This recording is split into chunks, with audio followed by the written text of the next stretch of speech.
The housing assistance notification email hit my phone at 0347 hours, congratulating me on my approved grant disbursement of $8,200. I stared at the screen in my barracks at Fort Hood, Texas. Senior Master Sergeant Jackson Rosner, age 32, United States Air Force. Currently stationed stateside between deployments. I hadn't applied for any housing assistance. The email came from the Department of Veterans Affairs Housing Grant Program. Official letterhead. My Social Security number partially displayed. An address in Phoenix, Arizona I'd never seen before. The disbursement date showed 3 days ago. I opened my banking app. No deposits matching that amount. My credit monitoring alert showed 2 new inquiries from last week, both from financial institutions I'd never contacted. The Phoenix address bothered me most. I'd lived in Arizona exactly once, age 17, before enlisting. Nobody knew that address except family. I screenshot everything. Called the VA Housing Hotline. Automated system. Press 1 for applications. Press 2 for disbursements. Press 3 for appeals. I pressed 0 repeatedly until a human answered. VA Housing Assistance. This is Marcus. Senior Master Sergeant Rosner. I received a disbursement notification for a grant I never applied for. Can you provide your Social Security number? I gave him the digits, keyboard clicking on his. Sir, I show an approved application submitted 6 weeks ago. Phoenix address. Emergency housing assistance for deployed military personnel. I'm not deployed. I'm stationed at Fort Hood. The application shows status to Afghanistan, submitted by authorized representative. My blood went cold. What representative? Family member with power of attorney documentation, brother listed as emergency contact. I ended the call, opened my laptop, logged into my credit report. 3 new accounts I'd never opened, all showing the Phoenix address. All opened within the last 2 months. Someone had been busy while I focused on training exercises. My brother Kyle had my emergency contact information, had access to my military records through family notifications, knew my history, knew I'd lived in Phoenix as a teenager. But Kyle lived in Denver, worked construction, called me every few weeks, complained about money, asked about my benefits, always asked about my benefits. I pulled up my phone records. Kyle's last call came 2 days before the first credit inquiry.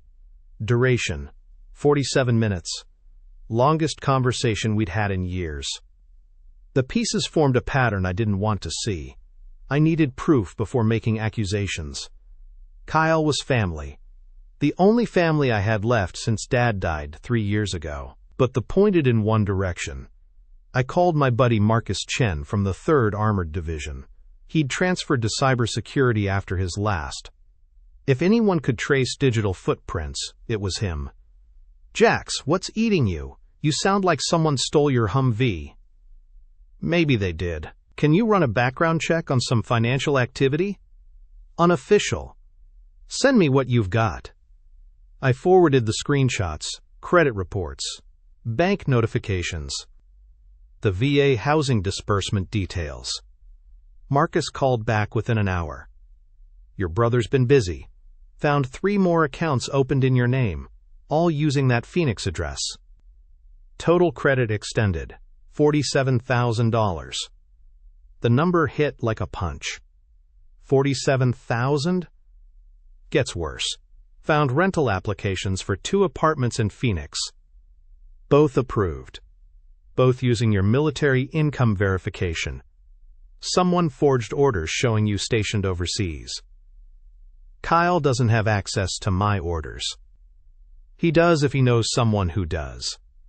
Or if he's better with computers than you think. I pulled up Kyle's social media. Construction worker. High school education. Posted photos of job sites and beer. Nothing suggesting technical skills. But his girlfriend worked for a temp agency. Placed workers in government offices. Marcus, can you trace the IP addresses where these accounts were opened? Already did. 3 different locations in Denver. One matches a public library. Another matches an internet cafe. Third one's residential. Send me that residential address. The address came through text message. I recognized the street name. Kyle's neighborhood. 2 blocks from his apartment. I called Kyle directly. He answered on the first ring. Jax, how's Texas treating you? Good. Listen, I got some weird notifications about credit applications. You know anything about identity theft? Man, that sucks. Happens to military guys all the time. Someone probably got your info from a data breach. His voice stayed steady. Too steady. Kyle usually rambled when nervous. This Kyle sounded rehearsed. Yeah, probably. Hey, remember that address where we lived in Phoenix? When I was 17? Phoenix? We never lived in Phoenix. Sure we did. After Mom died. Before I enlisted. Nah, man. You're thinking of Tucson. We lived in Tucson for like 6 months. I'd never lived in Tucson. Kyle was testing whether I remembered details. We're covering tracks. Right, Tucson, my mistake. How's work going? Slow season. Construction always dies in winter. Could use some extra cash, you know? There it was. The money conversation. Always came back to money with Kyle. Things that tight? Credit cards maxed. Rent's behind. Sarah's pregnant. Didn't want to ask, but if you could spot me a few grand. Sarah was his girlfriend. The temp agency worker. Pregnant meant desperate. Desperate people made bad choices. I'll see what I can do. Talk soon. I hung up and called Marcus back. Run a check on Sarah Winters, Kyle's girlfriend. Works for Apex Staffing Solutions in Denver. Give me 20 minutes. I used those 20 minutes to call the VA fraud hotline. Different department. Different person. This time I had specific questions. I need to know who submitted my housing assistance application. What documentation was provided. Sir, I'll need to transfer you to our fraud investigation unit. 3 transfers later, I reached Special Agent Rodriguez with the VA Office of Inspector General. Sergeant Rosner, I see you've already reported suspicious activity. We've flagged your case for review. How long does review take? Depends on complexity. Could be weeks, could be months. I think I know who did it. Don't investigate this yourself. If you're right, confronting them could compromise our case. Marcus called back as I finished with Rodriguez. Sarah Winters placed temp workers at 3 government facilities in the last year, including the VA regional office. She had access to forms, letterhead, official documentation. The picture completed itself. Kyle needed money. Sarah had access to VA paperwork. Together they'd created a fake emergency housing need, fake power of attorney. Used my name, my service record, my credit. How much total damage are we looking at? Still counting. But I found something else. This isn't their first time. Found similar patterns on 2 other military personnel. Both deployed overseas. Both had family members with temp agency connections. They'd done this before. Made it a system. Kyle wasn't just desperate. He was running a scam. Marcus, I need you to document everything. Every account, every application, every IP address. Package it for law enforcement. Already on it. But Jax? This goes deeper than family betrayal. This is organized fraud. Your brother's part of something bigger. I stared at my laptop screen. Kyle's smiling face in his latest Facebook post. Construction helmet. Work boots. All-American brother. Just trying to make ends meet. Except he was stealing from deployed soldiers. Using their service, their sacrifice, their trust. Using family connections to commit federal crimes. The housing assistance money was already gone. $47,000 in credit cards were maxed out. 2 apartments in Phoenix were being rented to other people using my identity. My brother had stolen my name, My credit, my military service record, had turned my history into a weapon against me. And according to Marcus, I wasn't the only victim. I called Agent Rodriguez the next morning. I have everything you need. Sergeant Rosner, I told you not to investigate. My friend Marcus Chen is a cybersecurity specialist. He found the digital trail. Kyle's working with Sarah Winters from Phoenix Temp Solutions. They've hit at least 3 deployed soldiers. Silence. Then typing. Can you prove this? IP addresses, timestamps, fake documents, rental agreements. Everything's documented. Send it to my secure email. We'll need you to testify when we move. When's that happening? Soon. Don't contact your brother. Don't tip him off. We need him to think he's safe. 3 days later, Rodriguez called back. We're ready. Housing Fraud Unit is taking lead. Special Agent Anderson will coordinate the sting operation. What do you need? From me. Call your brother. Tell him you're coming home on emergency leave. Family emergency. Make it believable. He'll suspect something. Not if you sell it right. Tell him you found out about financial problems. That you want to help. Make him think you don't know the full scope. I practiced the conversation twice before dialing Kyle's number. Jax, what's wrong? I'm coming home. Emergency leave approved. My bank called about some irregularities. Credit issues. I need to sort this out in person. Oh man, that sucks. When you getting in? Tomorrow night. Can you pick me up at Sky Harbor? Of course. We'll figure this out together. His voice sounded normal. Concerned, like the brother I'd grown up with. Like he wasn't stealing from deployed soldiers for a living. Kyle? Thanks. I know things have been tough since Dad died. We'll handle whatever this is. Yeah. Family sticks together, right? Right. Agent Anderson met me at the airport. Tall, sharp suit, federal badge. Sergeant Rosner. Ready for this? What's the plan? You're wearing a wire. We need him to admit to the housing fraud, the identity theft, the credit applications. Get him talking about Sarah Winters and the temp agency connection. And if he doesn't confess, then we move to Plan B. But based on our surveillance, he's confident, thinks he's untouchable. That confidence will work against him. Kyle waited outside baggage claim. Same smile, same easy manner. Hugged me like nothing had changed. Good to see you, brother. Sorry about the financial mess. Yeah, it's weird. Bank says someone applied for housing assistance using my information. While I was deployed. His face didn't change. That's crazy. Identity theft? Maybe.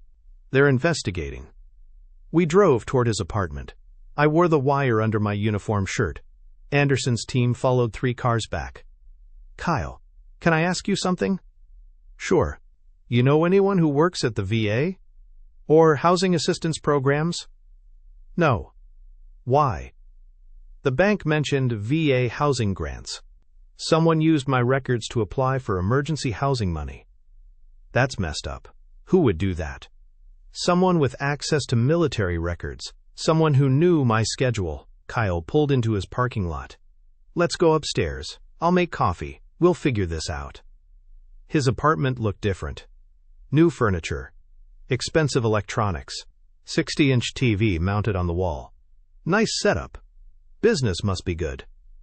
Yeah, construction's picking up. Finally making decent money. I sat on his leather couch. Kyle, I need to ask you directly. Did you apply for housing assistance using my name? What? No, why would you think that? Because the application came from this address. Used your phone number as emergency contact. Listed you as my power of attorney. His face went pale. I don't know anything about that. The IP address traces to your internet connection. The documents were signed with your digital signature. Kyle stood up, walked to the kitchen, came back with beer instead of coffee. Jax, I can explain. I'm listening. I was desperate. After Dad died, Mom's medical bills, the funeral costs. I couldn't make rent, I thought. I thought it was just a loan. I was going to pay it back. How much, Kyle? The housing money was $12,000, but there were other things. What other things? Credit cards. A couple apartments I rented using your credit. Some utility deposits. How much total? Maybe $60,000. But I can pay it back. I'm working with Sarah at the temp agency. We have a system. What kind of system? Kyle drank his beer, looked out the window. She gets access to VA paperwork through temp placements. We identify deployed soldiers with good credit. Apply for emergency housing assistance, credit cards, rental agreements. Split the money. How many soldiers? Just a few. Guys who won't notice for months. By the time they figure it out, we've moved the money offshore. Kyle, that's federal fraud. Identity theft. You're stealing from people serving their country. I know how it sounds. But these guys make good money. They can afford it. And we only target people without families. No kids getting hurt.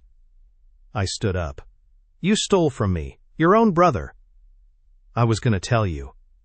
After year ended, I was going to pay everything back. With what money? You spent it all. Sarah has connections. We can move money through shell companies. Make it disappear. You'll never be held responsible. Kyle, stop talking. No, listen. We can cut you in. Make this work for both of us. Sarah's got access to hundreds of military records. We could make millions. I walked toward the door. I need air. Jax, don't leave. We can fix this. Outside, I gave Anderson the signal, touched my collar twice. 5 minutes later, federal agents surrounded Kyle's building. Agent Anderson knocked on the door. Kyle Rosner, you're under arrest for federal fraud, identity theft, and conspiracy. Kyle looked at me through the window as they cuffed him. You wore a wire. You stole from deployed soldiers. I'm your brother. Not anymore. Sarah Winters was arrested at Phoenix Temp Solutions the same day. Her office computer contained records for 47 military personnel. Total fraud exceeded $2 million. Kyle pled guilty to avoid trial. 18 months federal prison. Full restitution ordered. Sarah got 3 years. The temp agency was shut down permanently. I testified at both sentencings. Told the judge about trust, family, military service. About soldiers deployed overseas trusting people back home. The judge ordered Kyle to pay restitution to all victims. $47,000 to me. Smaller amounts to 6 other soldiers. Your brother exploited your service, Sergeant Rosner. Used your sacrifice for personal gain. That betrayal cuts deeper than financial loss. Kyle looked at me from the defendant's table, mouthed, I'm sorry. I didn't respond. After sentencing, Agent Anderson walked me to my car. You did the right thing. Doesn't feel right. It never does. But 47 soldiers got justice because you spoke up. What happens to the money? Restitution payments start immediately. Your credit will be restored. Housing assistance will be returned to the program for legitimate veterans. I drove back to Fort Hood that afternoon. Reported to my commanding officer. Explained the situation, the investigation, the resolution. Take some time, Sergeant. Family betrayal hits different than enemy fire. I'm ready to work, sir. That's an order. 2 weeks leave. Process this properly. But I didn't need 2 weeks. I needed purpose. I called Agent Anderson. I want to help other victims. How? Education, prevention, help soldiers protect themselves during. We could use someone with your experience. Someone who understands both military life and fraud investigation. Within a month, I was consulting with the Housing Fraud Unit, teaching deployed soldiers about identity protection, helping investigate similar cases. The work felt right. Using Kyle's betrayal to protect other families, turning his crime into something useful. 6 months later, I stood in my new apartment in Killeen. Small place. Clean. No memories attached to the walls. The restitution payments came monthly. $47,000 spread over 3 years. I put most of it toward a down payment. The rest went to a fund for military families facing financial fraud. My phone buzzed. Text from Agent Anderson. New case. Marine in 29 Palms. Brother used his VA loan eligibility. Sound familiar? I typed back. On my way. The work had become routine. Travel to bases across the country. Interview victims. Trace digital footprints. Teach prevention classes to soldiers preparing for Gleam. Each case felt familiar. Family members exploiting trust. Using military service as cover for fraud. The methods changed, but the betrayal stayed constant. Last week I helped a Navy petty officer recover $32,000 stolen through fake rental applications. Month before that, an Air Force staff sergeant whose sister had opened credit cards in his name while he was in Afghanistan. The housing fraud unit expanded. Agent Anderson got promoted. They hired 2 more investigators specifically for military cases. "You created a whole new department," she told me during our quarterly review. "Kyle created it. I just pointed it in the right direction." My commanding officer approved permanent assignment to the fraud prevention program. Half military duty, half civilian consultation. Best of both worlds. I partner with housing officials to audit proxy agreements quarterly. Check for suspicious patterns. Flag applications that don't match records. The system we built caught 12 fraudulent cases last month alone. Kyle sent letters from federal prison. I didn't open them. Returned them marked refused. Some betrayals don't deserve forgiveness. Some bridges stay. Burned. Mom called occasionally, asked about reconciliation, about family healing. "He's still your brother, Jackson." "No, he's a convicted felon who stole from deployed soldiers." She stopped calling after that conversation. The apartment felt quiet most evenings. I cooked simple meals, watched old movies, read case files. The silence wasn't empty anymore. It was earned. My phone stayed on the kitchen counter during dinner. No alerts. No suspicious charges. No mysterious calls from financial institutions.